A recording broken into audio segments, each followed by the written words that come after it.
Bismillahirrahmanirrahim.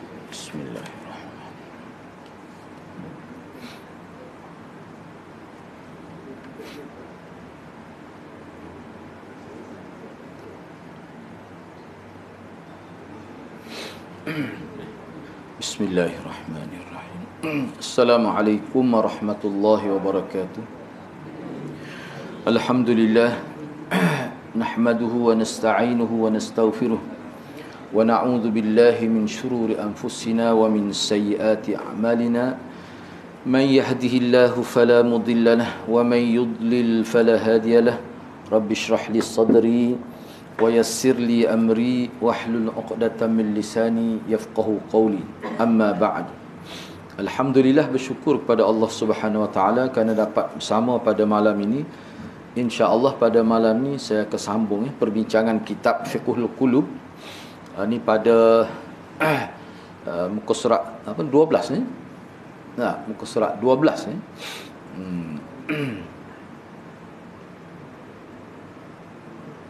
Iaitu antara laluan utama syaitan.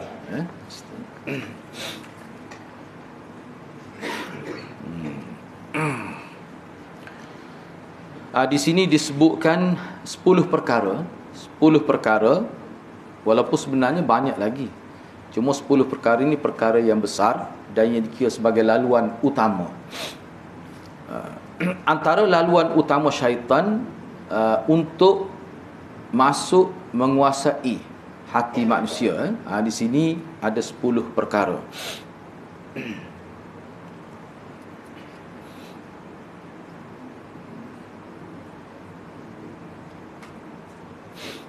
Perkara yang pertama, hasad, dengki dan halaba, iaitu tamak halaba. Apabila seseorang hamba halaba kepada sesuatu. Halaba ni maknanya keinginan yang melonjak. Tamak lah maksudnya.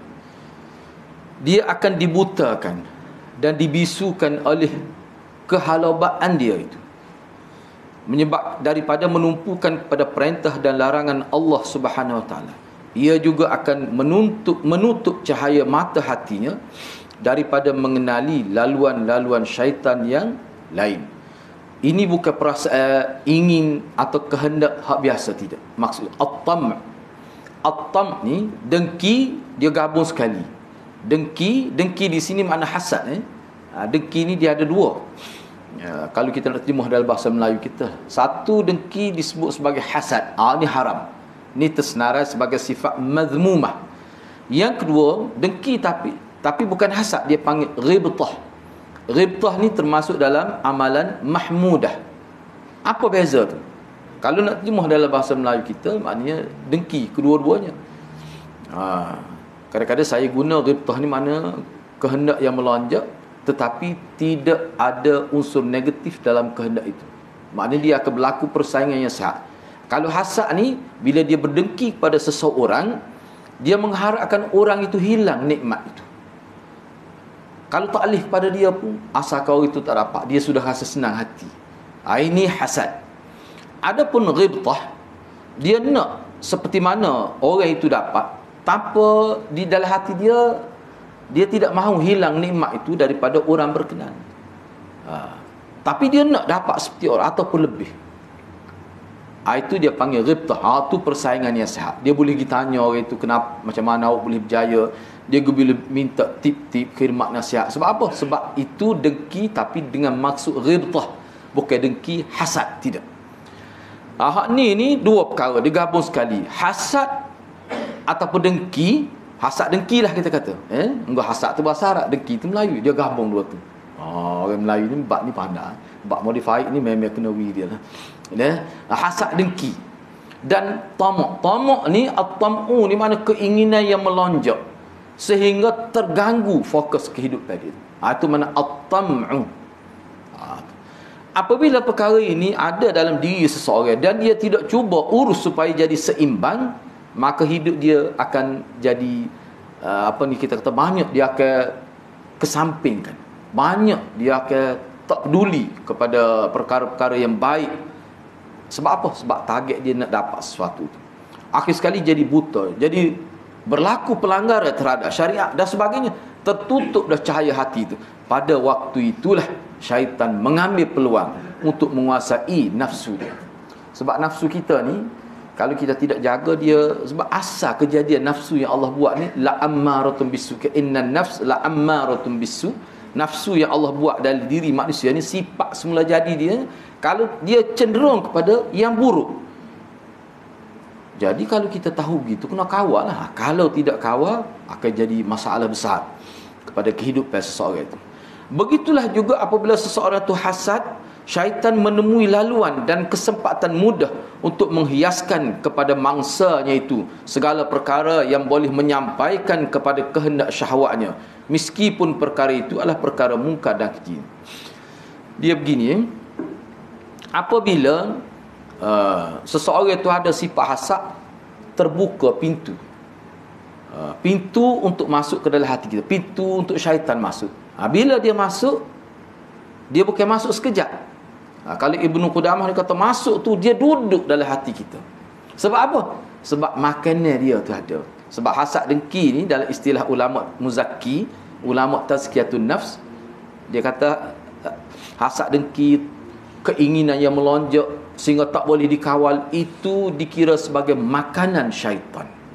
Jadi kalau ada yang itu, maka syaitan akan pergi dekat dan dia boleh masuk ke dalam hati kita. Pada waktu itu dia akan menimbulkan waswasah, alladhi yuwaswisu fi sudurin nas tu. Itulah. Jadi sesuatu yang dulunya kita nampak tak molek, aurat wanita ni kita kalau tengok pun tengok sekadar sepitah lalu gitu. Itu tidak berdosa dalam hadis bu. Tapi dia hiasi, dia menimbulkan rasa seronok. Tengok tu, tengok bukan sekadar beberapa kali, timbul pula nafsu. Ini kerja syaitan. Kenapa dia boleh buat begitu? Kerana dia sudah boleh masuk dalam hati kita sebab ada makanan itu. Apa dia makanan itu? Hasad dengki dan juga tamak halaba itu. Jadi makna kau ni kena jagalah. Jadi orang lain tak boleh nak buat apa-apa ni, sebab ni berkait dengan jiwa kita sendiri. Dia berkait dengan perasaan kita sendiri. Siapa pun kena ni kalau tak jaga, tak kira orang. Itu yang pertama. Yang kedua, perasaan marah yang membuak-buak. Dia kalau dalam kitab asalah Ibnu Qudamah dan sebagainya, dia panggil ghais.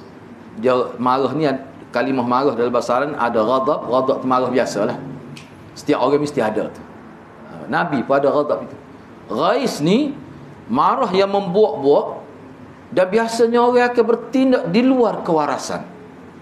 Itu maknanya seseorang yang tidak boleh kawal sifat marah sampai naik ke tahap daripada ghadab, naik ke sampai ghais, nafsu dan bengis atau garang. Semua ni berkait dengan marah yang melampau. Dia boleh jadi nafsu, dia tak boleh kawal. Dia boleh jadi bengis, dia boleh jadi garang. Asalnya kerana ghadab, dia naik ke peringkat ghais itu. Kalau bahasa Kelantan kita kat marah naik meta, kita balik meta, itu bahaya lah.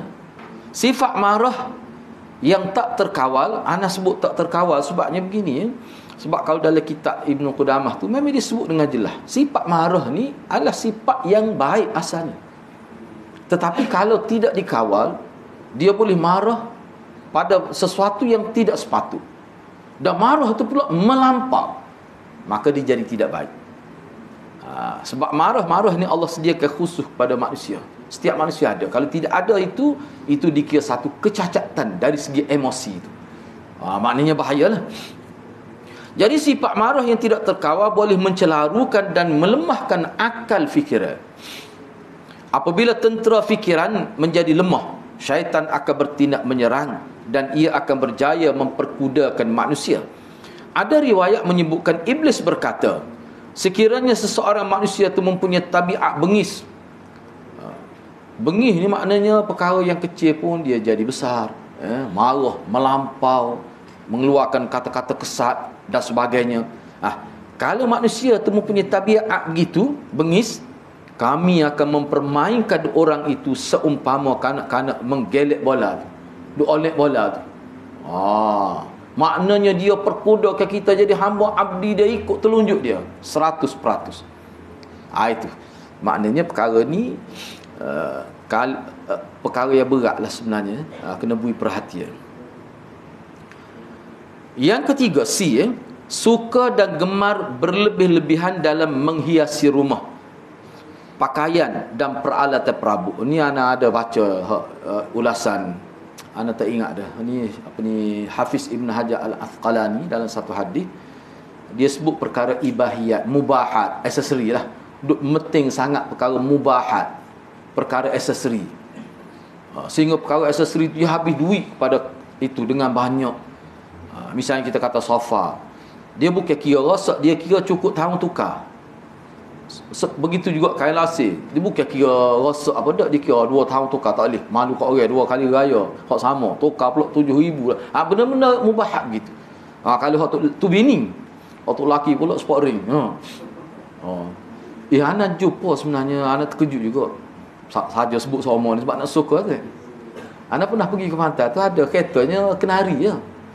Dia letak sound system bunyi kuat, habis penuh separuh kereta dia bonet belakang. Ana pergi tengok, ana kelih kejut. Dia nak dengar, dia tak boleh kawasan perumahan ni mau kat orang. Gerah dia pergi tepi patah. Ana pergi kebetulan jumpa. Ana tanya dia berapa ni. Ana rasa kereta kenari dia pun tak siapa gua tu. Dia kata berapa? 24,000 sound system. 24,000. Habis dia buka bonet, di bonet-bonet tu ada. Dia kata kena dengar, kena mari sini, di rumah tak boleh. Mau kat orang. Anak kata setahun ni itulah yang dimaksud Hafiz Ibn Hajar. Cuma Hafiz Ibn Hajar dia bagi peringatan, sesiapa yang hidup dia habiskan harta kepada al-mubahat, dia boleh menyebabkan satu ketika, kalau dia tidak rawat, dia jadi hilang sifat suka bersedekah. Itu kata Hafiz Ibn Hajar Al-Asqalani. Bahayalah. Bak pakaian, nak berjenama semua, nak peralatan perabot. Dia jaga kau gitu. Utama sangat pula gitu. Royak orang ni pasu daripada Korea.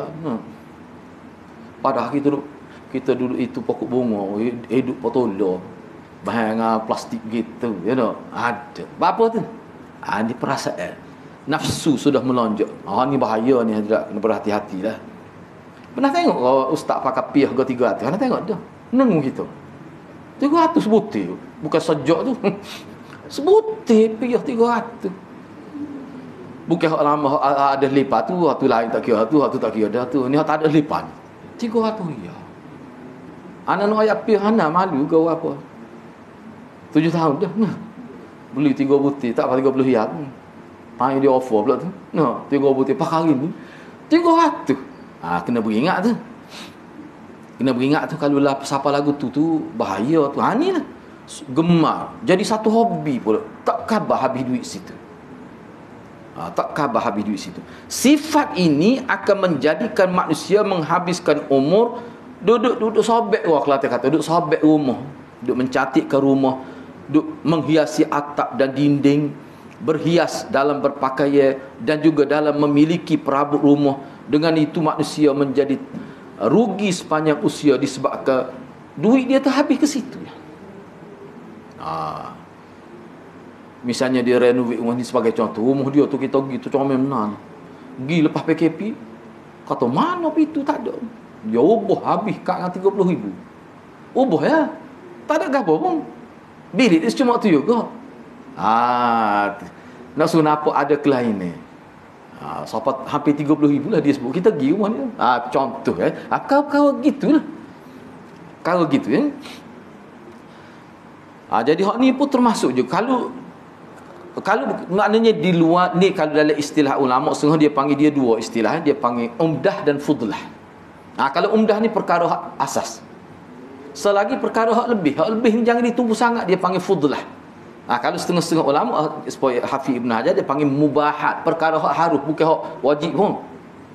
Tu kena jaga tu, bahaya tu. Macam-macam lah hadirat kalau kita tengok.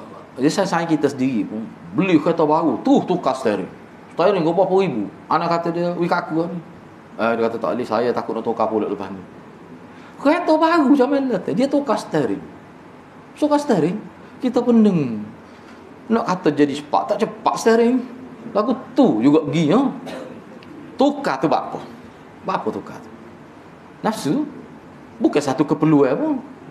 Itu bahaya tu. Jangan. Banyak kau saya nak cerita ni. Hak ni hak kicera, gila ngai. Memancing lah. Bini dia kata, bini dia ni guru bahasa Inggeris. Ni cerita di Afrika, hak sini tak terlibat ni. Dia ngai ni siapa peringkat gila. Bini dia kata, ustaz, upah dia 1,000 lebih sebulan. Dia guru bahasa Inggeris. Nak malah ngai. Orang kerja nak kat ikan pun tak pergi nak hari gitu.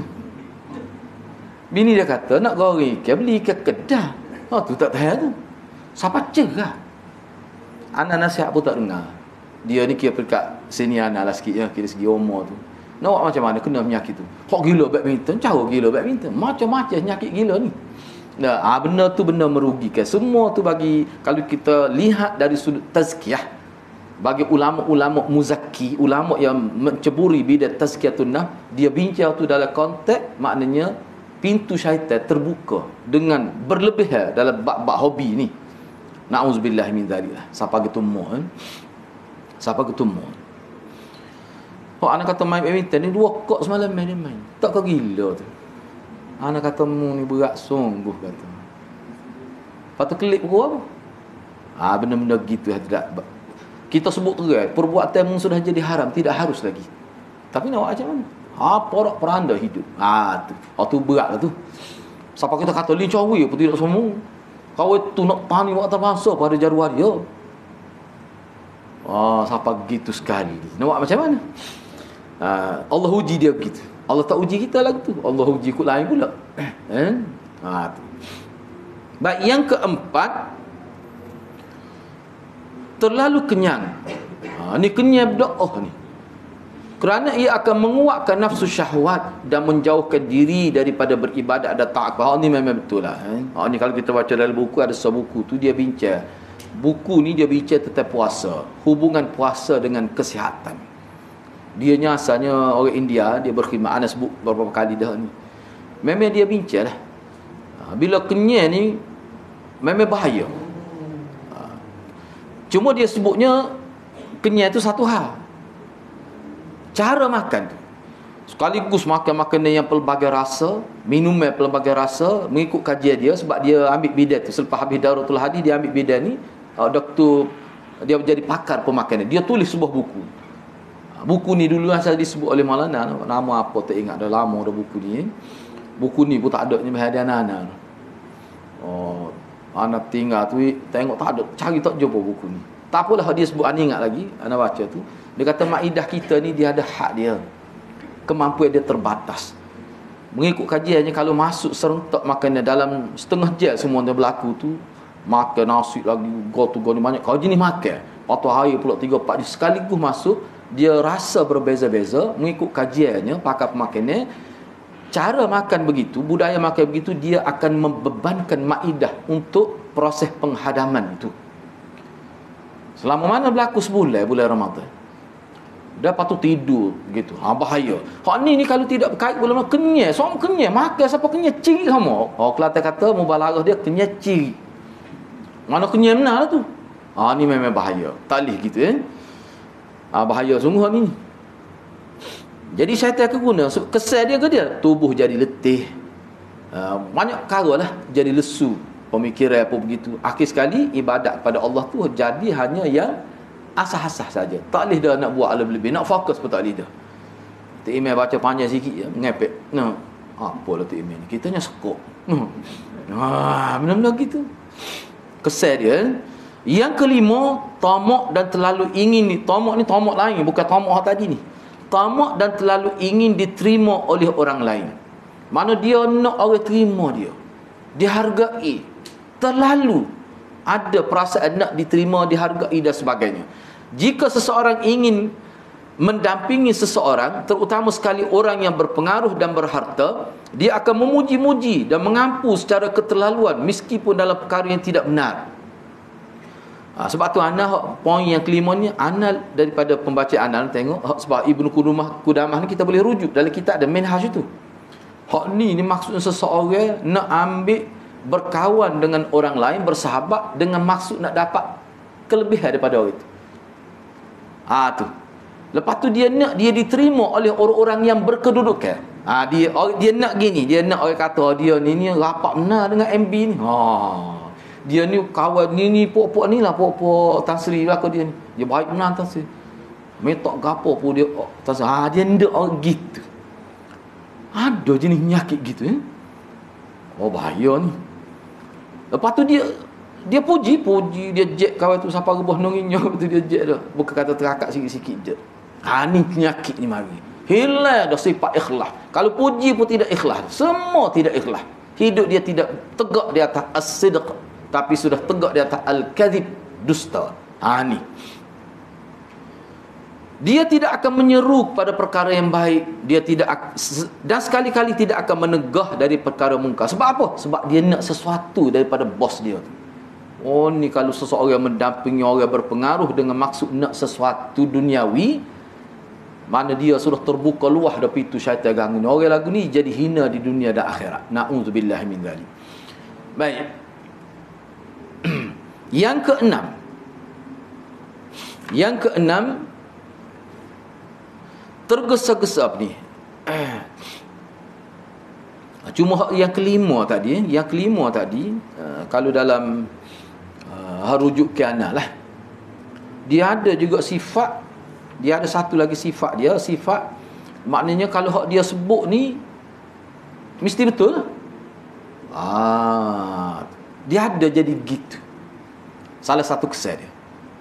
Sebab apa? Sebab dia rasa bila dia sudah berkawan dengan orang-orang hebat ni, dia rasa makna dia ni banyak maklumat orang lain tak dapat, dia dapat direct dengan orang-orang hebat tu. Kalau dia cerita, kadang-kadang kalau dia cerita saing dia orang tu, orang ni ada saing dia tu kerja dengan BBC, dia tenang kita. BBC bukan kata mereka antarabangsa ni, British tu. Kita kata besok kita kelihatan bahawa dia nampak pesing lebih ke orang kampung kita. Ada maksud sini gitu.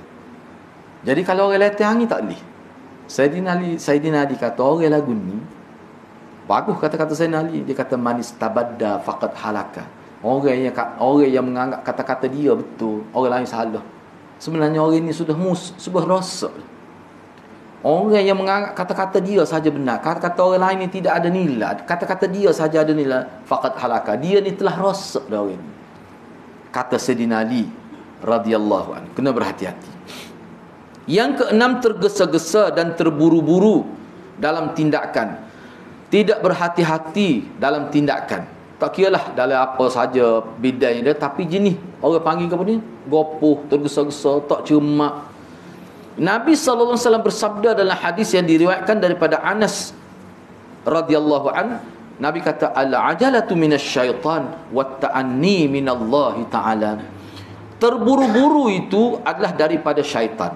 Mana syaitan yang telah menimbulkan, menghembuskan, menghiasi sikap dia tu jadi tergesa-gesa.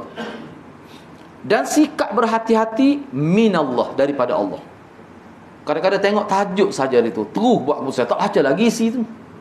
Tu bahaya tu. Kadang-kadang tengok masuk, kutip pada cerita ni 3 tahun lepas. Apa tu? Tergesa-gesa. Tidak, orang panggil tidak tabayyun. Tidak tabayyun terlebih dahulu. Ni bahaya ni. Banyak ni kisah sahabat anak cerita. Sahabat anak ada qadi. Dia kata banyak cerita. Kisah perceraian ni kenapa? Tuduh. Tanpa usul periksa. Kerana ada sifat-sifat cemburu yang terlalu tak terkawal. Mari pula sifat tidak berhati-hati. Jadi syaitan nak benda-benda ni. Apa? Kesan dia buruk. Syaitan nak kita bila kalau buat biar jadi tak molek hasil tu. Dia nak tu. Salah satu yang tidak akan menatijahkan hasil yang baik, tidak cermat dalam membuat keputusan. Itu kena berhati-hati.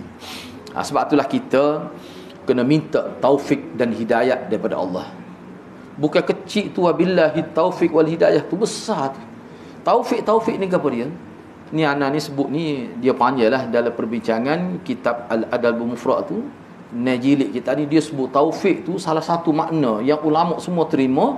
Kita minta daripada Allah bila kita buat sesuatu biar betul.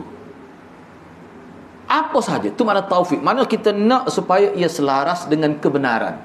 Wabillahi kita minta taufik hanya kepada biar benar, tindakan kita biar benar. Sebab kita ni manusia lemah. Kadang-kadang rasa benar dah, tiba-tiba tak benar. Rasa molek dah, tiba-tiba tak molek. Kira-kiranya andaian kita, natijah dia akan molek, tiba-tiba tak molek. Kita nak biar natijah dia tu molek. Seolah kita ni mendapat hifzullah, bimbingan daripada Allah. Bukan kecil tu. Wabillahi taufiq wal hidayah. Sebab tu ana dalam pembacaan setengah ulama kata hak tu kalau kita nak mengajar dia jangan baca selepas mengajar, sebelum mengajar kena baca dia. Sebelum mengajar tu kena kata dah wabillahi taufiq wal hidayah. Minta la Allah wa taufiq. Takut salah mengajar. Bahaya salah mengajar ni. Silap sebut maklumat. Tamu-tamu maklumat yang berkait dengan akidah ke, berkait dengan amal. Orang duk amal kali-kali kita sebut tu tak betul. Salah sebut hadis, padahal hadis tu maudhu' ataupun hadis tu tak sahih. Tak boleh guna untuk bab-bab tertentu. Ramah hak tersalah. Apa? Tak semak dulu. Tak cek dulu. Mintalah. Kita minta wabillahi taufiq wal hidayah. Minta supaya Allah beri taufik dan petunjuk pada kita. Baik. Seterusnya yang ketujuh, G itu yang ketujuh, terlalu sayangkan harta. Kalau ni istilah Imam Ghazali dipanggil hubbud dunya lah, cintakan dunia. Apabila sifat terlalu sayangkan harta menguasai jiwa, ia akan membinasa dan menjerumuskan orang itu untuk mencari harta tanpa melalui cara dan jalan yang betul.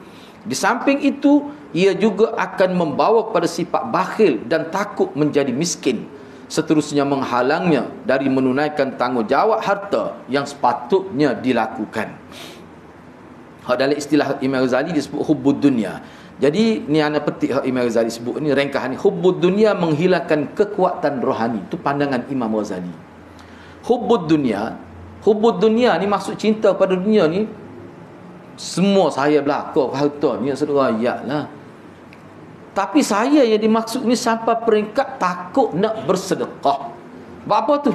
Takut jadi sikit harta, takut jadi miskin. Padahal kalau kita mengaji Quran dan hadis, sedekah-sedekah ni zakat tu sendiri. Zakat tu sedekah wajib. Apa sebut nama zakat? Sebab dia boleh menyuburkan harta.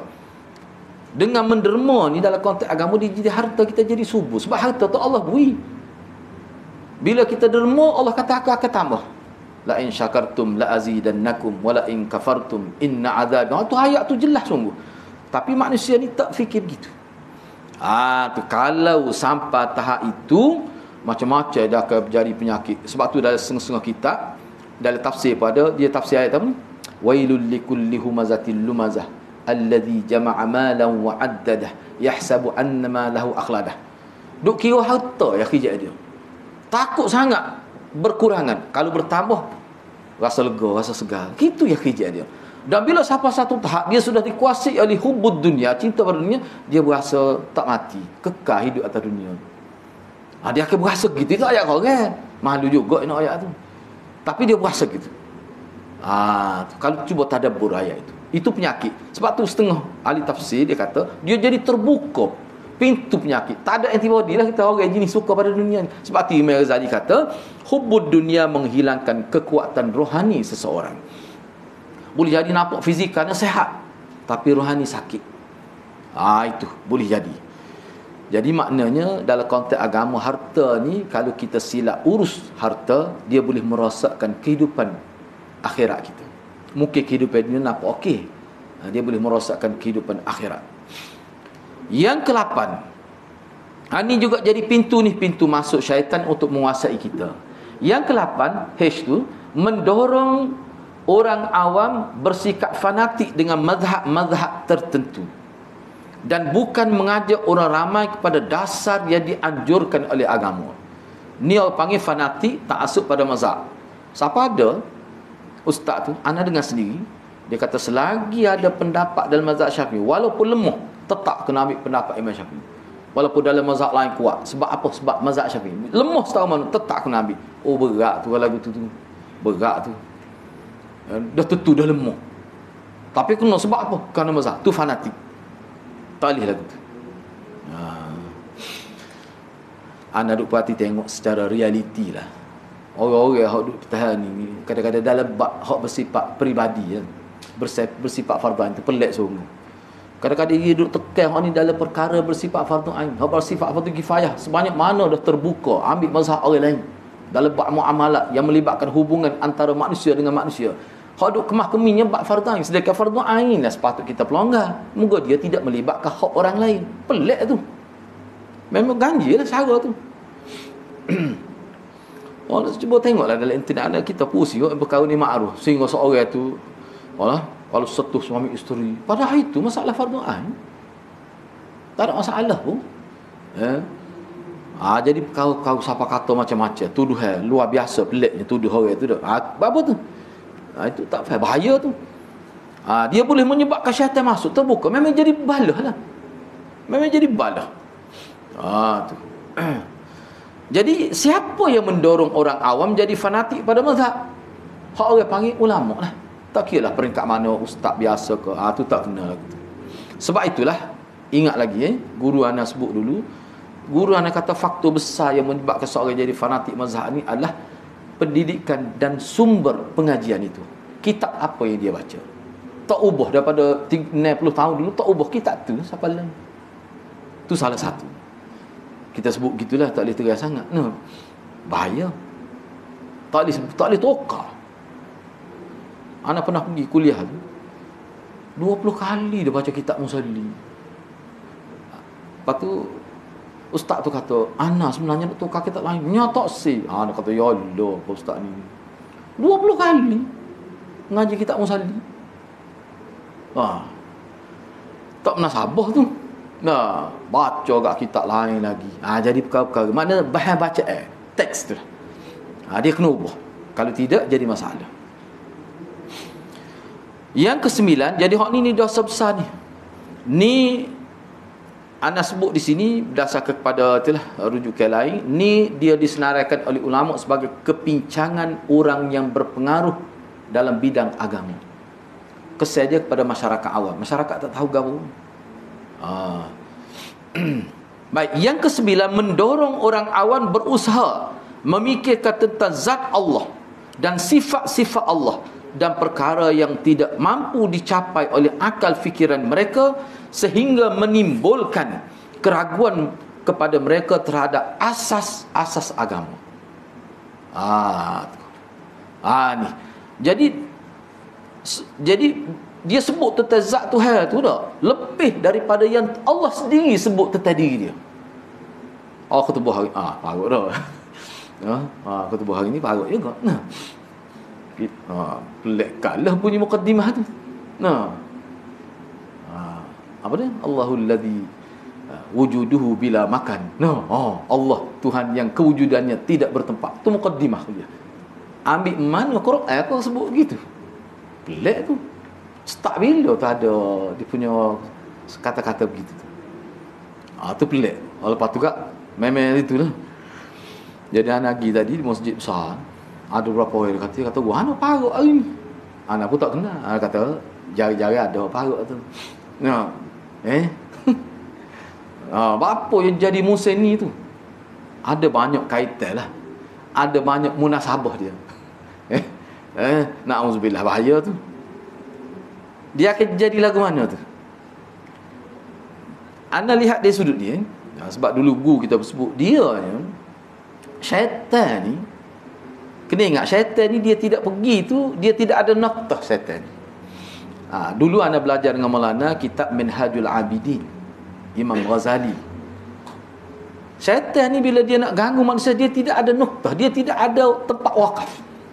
Dia akan berakhir dengan kematian manusia. Baik, bila dia bawa sesuatu yang tidak selari dengan Quran dan hadis, dia bukan sekadar nak bawa sebagai nak mempercambahkan pemikiran manusia, tidak. Sebenarnya dia bawa tu dengan satu maksud untuk supaya berlaku perpecahan kepada umat Islam. Itu cara dia. Bayangkan kalau sesuatu yang tidak daripada agama, tidak daripada manhaj para sahabat dibawa di tengah-tengah masyarakat, apa yang berlaku? Hal tu syaitan naknya. Tu dia akan berlaku pertelagahan. Omong-omong ni baru dengar khutbah gitu.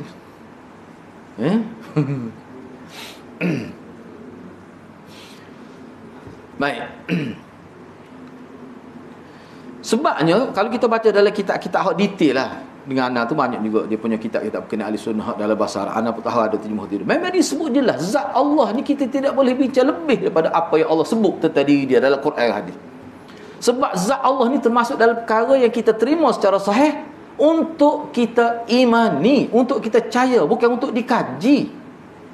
Tak perlu kaji. Sebab tu ulama kata sesuatu yang berkait dengan zat Allah tidak akan berlaku pertambahan maklumat dia. Dia akan ada sekadar ada dalam kitab macam tu. Tak akan pergi lebih daripada tu. Allah tidak bui hak tu. Dia tak akan maju jadi. Sebab tu saya nak kali kata tafakkaru fi khalqillah, la tatafakkaru fillah. Kita kalau nak buat kajian, nak peroh akal pemikiran tentang kejadian Tuhan ni, bongkar rahsia-rahsia yang ada baru maju. Duk fikir, duk haji tentang zat Tuhan. Tak payah hak tu. Sebab tu sahabat dia percaya ya hak berkait dengan percaya. Dia tumpu pemikiran kepada hak lain. Sebab tu dia tak jadi masalah bab ni. Ni kita guna orang panggil apa ni, slogan-slogan yang bersifat falsafi itu kita guna untuk hentam orang lain. Ni tak betul. Bahaya, boleh membawa pada kerosakan. Macam-macam lah tuduhan. Baik, yang ke-10, buruk sangka terhadap orang Islam. Ni berat juga ni berlaku zaman kita ni, teruk benar ni. Buruk sangka. Seseorang yang menghukum orang Islam berdasarkan kepada perasaan buruk sangka akan pasti menghina.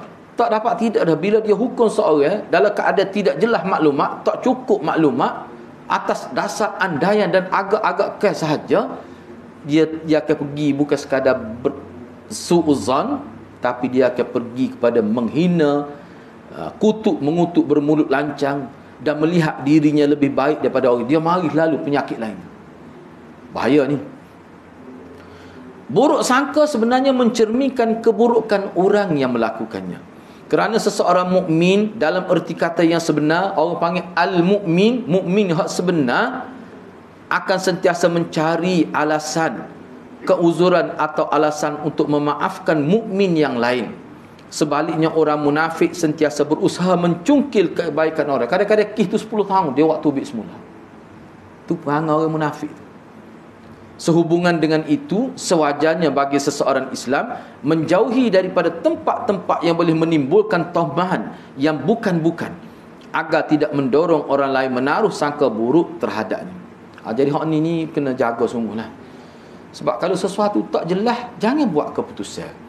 Sebab tu dalam konteks agama kita, ini dari sudut akhlak, maklumat yang berkait dengan keaiban seseorang asal dianya tak boleh disebarkan. Asal dia begitu. Hukum asal dia begitu. Kecuali dengan maksud untuk memperbaiki dia. Misalnya kita tahu dia ni ada masalah, kita nak rakyat sendiri tak erti, dan kita ni tak ada pengaruh, dia lihat kita pun sebagai orang yang lebih rendah pada dia. Kita cari orang lain yang dia malu, kita pun cerita. Orang tu kita kenal dia sebagai orang amanah, orang yang jujur. Kalau kita cerita dia, tak akan cerita pada dia. Tu tak apa. Sebab itulah ulama letak, bila kita nak cerita keburukan orang, keburukan seseorang dengan maksud supaya dibaiki keaiban dia, kesalahan dia, hak tu kena cari orang yang betul-betul ada sifat jujur, amanah itu. Kalau tidak, berdosa kita. Dikira mengumpat lah. Siapa begitu sekali ni kalau musim pilihan raya tak ada langsung nilai tu. Cipta dah. Orang panggil naratif, dia panggil fitnah lah. Fitnah. Kalau dalam kitab Al-Adabul Mufrad tu ada sahabat kata boleh ke? Sahabat tanya, ni dalam kitab Adab, boleh ke kalau kita nak cerita keburukan seseorang, cerita tu benar, memang betul sungguh? Nabi kata tak boleh. Itu dikira mengumpat. Sahabat tu kata, tapi betul tu saya cerita tu, tak boleh. Nabi pun buat bui kaedah.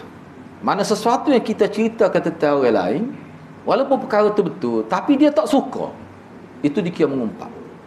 Dia tak suka, itu dikira mengumpat. Kalau kita cerita tentang seseorang yang mana perkara itu tak betul, dia panggil fitnah. Mana tak molek sama tu. Sebab tu orang yang cerdik, orang berakhlak, dia nak ui telefon saya dia ke orang lain, dia minta izin, boleh ke kawan nak ui telefon demo? Ada orang nak ui telefon demo ke orang ni, dia minta. Kawan pun tak berani. Kalau demo kata boleh, kawan nak ui, tu orang cerdik lah tu.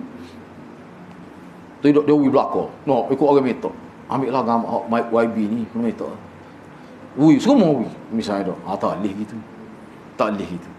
Tu. Tu memang salah dari segi adab. Baik. Okey, tu 10 perkara. Jadi kena ingatlah 10 perkara tu. Manakala ada dalam diri kita, maka kita kena berusaha supaya kita dapat buat hal tu. Sebab kalau ada hal tu, ulama kata ada makanan syaitan pada tubuh kita. Dia akan hambat kerja kita sampai dah. Tu kena ingat.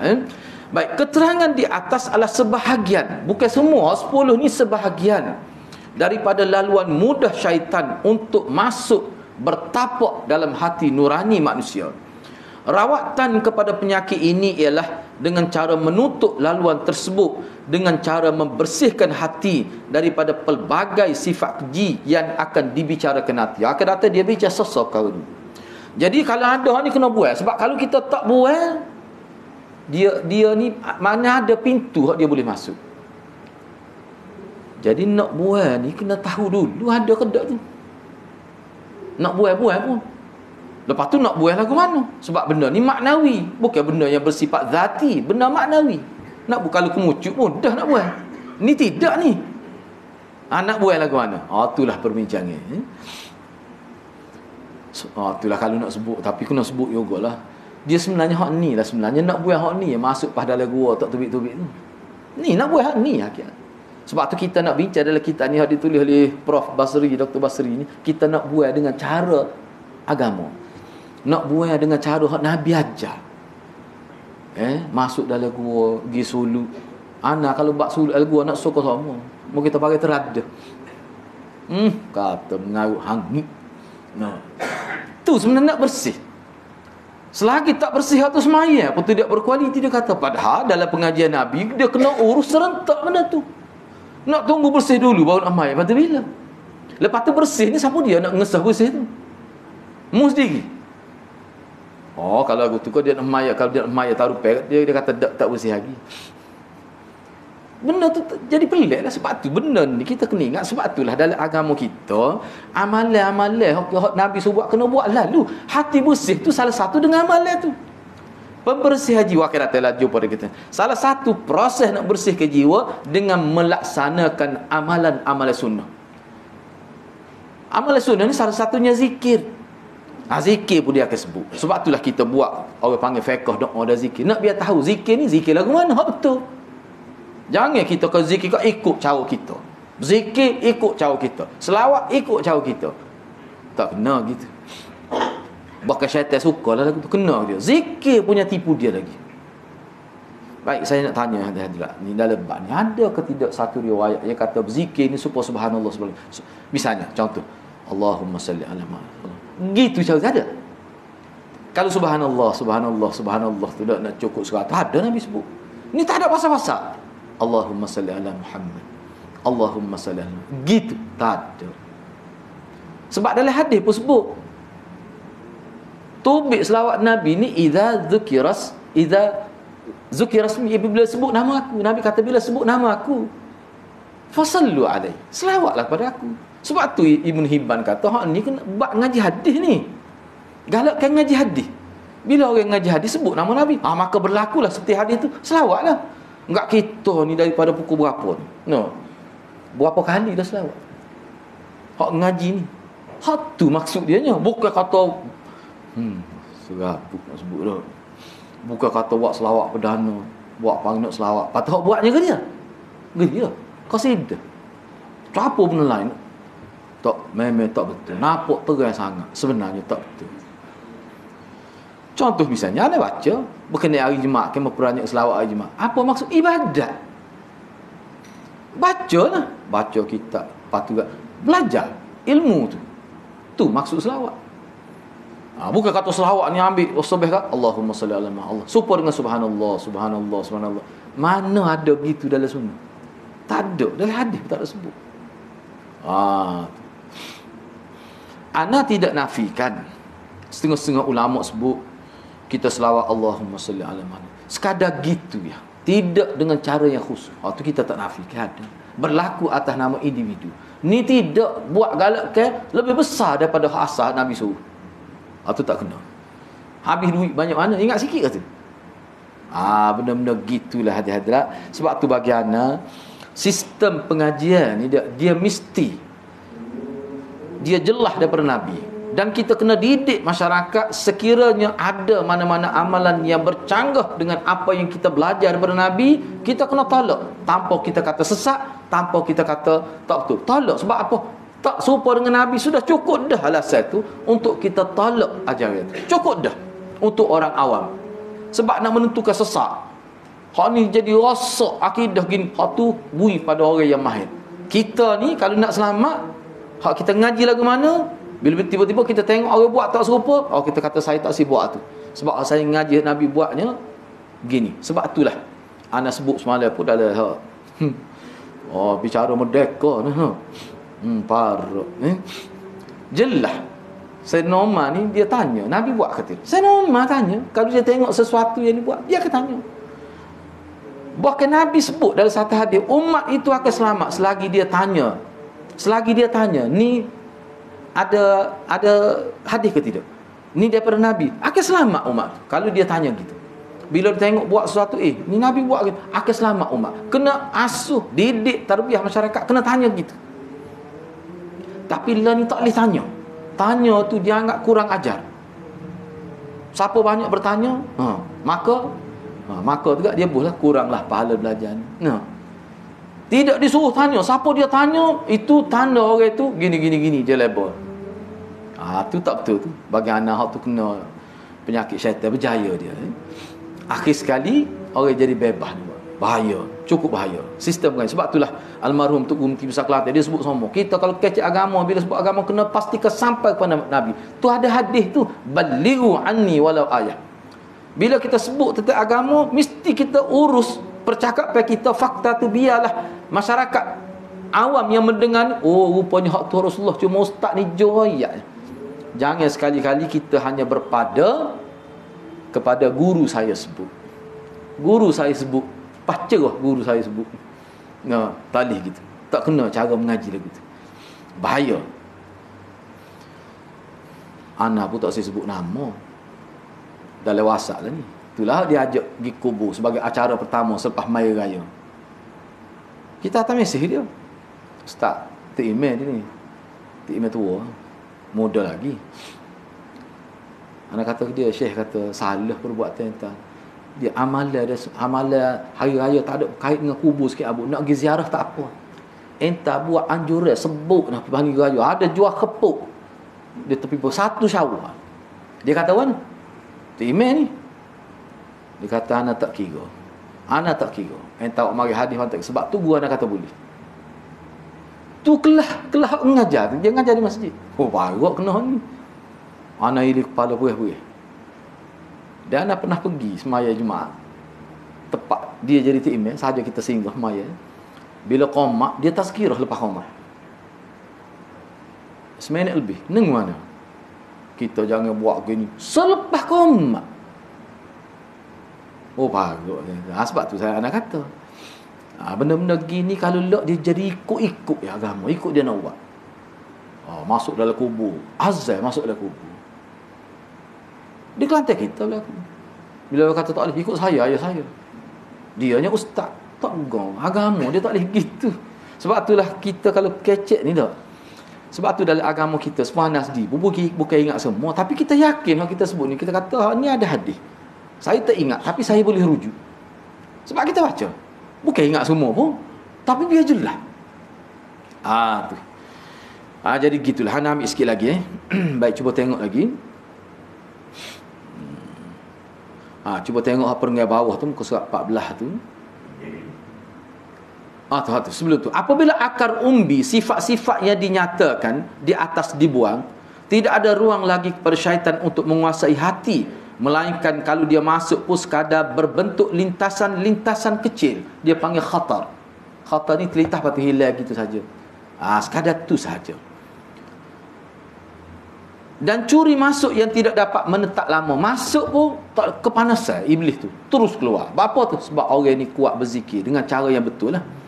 Lintasan tersebut dapat dihalang dengan cara melakukan zikrullah dan mengimarahkan hati dengan ketakwaan. Kedudukan syaitan kepada hati yang disebutkan di atas tidak ubah, bagaikan seekor anjing lapar yang berusaha mendekati seseorang. Jika orang itu tidak memiliki daging dan roti, anjing itu akan beredar dengan hanya orang itu mengatakan, "Hish, pergi dari sini." Anjing itu akan gila sebab pada orang itu tak ada makanan dia. Makanan anjing itu.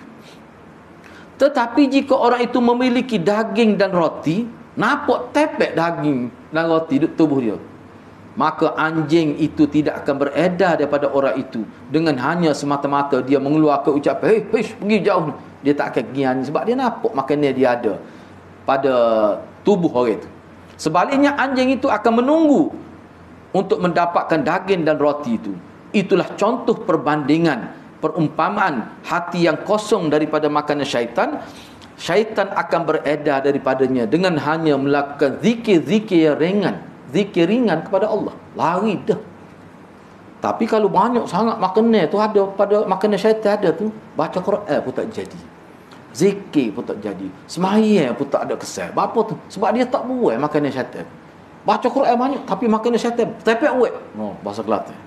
Bertepek wek kita kata. Baca Quran pun tak jadi. Apa tak cakap semaya tak jadi. Apa baca Quran tak jadi. Apa? Sebab tak buat tu benda-benda yang menjadi makanan syaitan. Baik.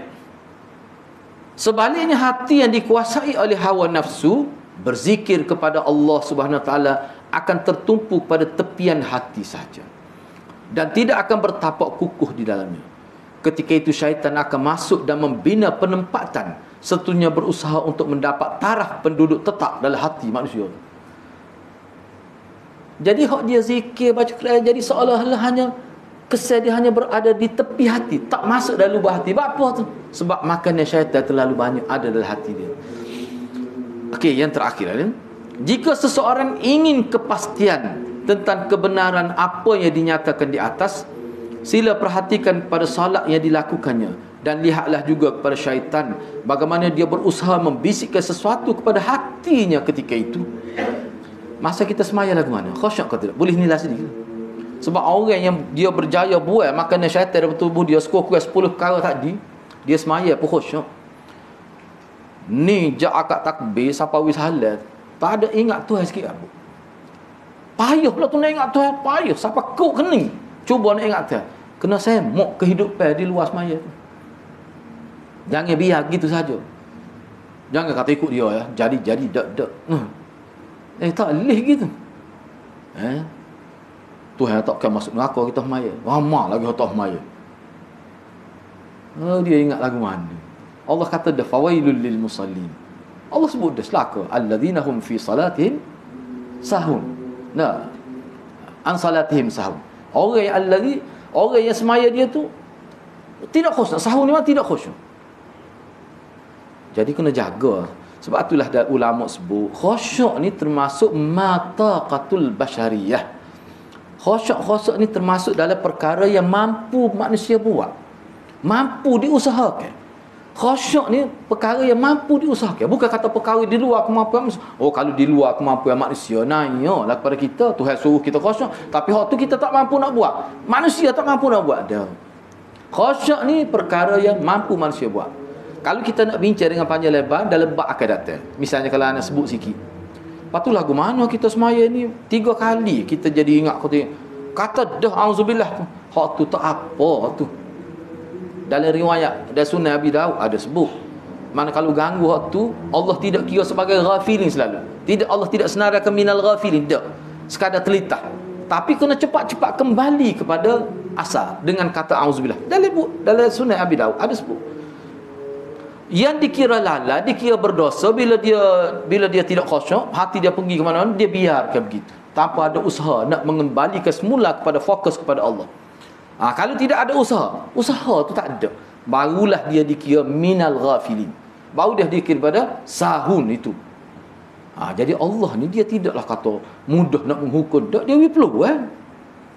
Dia tahu dah kita ni lemah, tapi kita tak saya ambil peluang tu. Pakai sedap dulu. Dia kata kelik memang kena singgah ni. Sebab dia tengok ada signboard jual yang murah.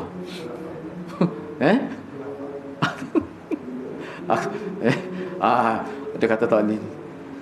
Dia layak perasaan itu. Dalam semaya tak boleh. Ana ingat lagi tu guru kita sebutlah masa ngaji. Moga ana mengaji sekolah Arab. Bila ngaji Maulana kita jauh perbezaan ni. Ilmu kita boleh ni. Dia sebut terang, dia kata Tuhan kita ni dia tidak suka menghukum. Cuma dia hukum bila kita tidak ada usaha nak baiki diri. Terang dia sebut. Jelas nampak. Kira lah bertaubat ni tertutup bila dekat nak mati baru tertutup pintu taubat. Peluang habis seumur hidup. Bila ya taraga, panggil apa ni? Sakaratul maut ni. Dia panggil ghargharah dia panggil. Bila nyawa berada pada ghargharah, gak bunyi tu. Dia panggil ghargharah. Ya tagharghar. Itu dalam hadis. Ya tagharghar ni dia bunyi waktu tu baru tertutup. Sebelum tu tak tertutup sampai situ. Itu dia panggil ghargharah. Baik. Jadi dia boleh cek sendirilah semaya lagu mana, khusyuk ke tidak. Dia akan berbicara dalam semaya ni, duk kecek kedai, pasar, jualan murah, duit keluar masuk. Tak ada tengok duit. Macam mana boleh tak ada dua tu? Duk mikirlah semaya. Dan segala urusan duniawi duk fikir, bila ambil 200 ni dalam semaya. Dia layak, tu kira lalai. Tapi kalau terlintas cepat-cepat dia kata auzubillah, itu insya-Allah Allah tidak akan kira sebagai orang yang lalai. Begitulah hadirat. InsyaAllah untuk sesi akan datang kita akan bincang pula kategori hati manusia. Kalau dilihat dari sudut sihat dan sakitnya, dia terbagi pada 3. Qalbun salim, qalbun marid dan qalbun mayyit. Hati yang sihat sejahtera, hati yang sakit dan hati yang mati. Itu perbincangan dalam sesi akan datang insya-Allah. Mudah-mudahan Allah berkati kita semua. Aqulu qawli hadza wa astaghfirullahal azim li wa lakum. Wassalamualaikum warahmatullahi wabarakatuh.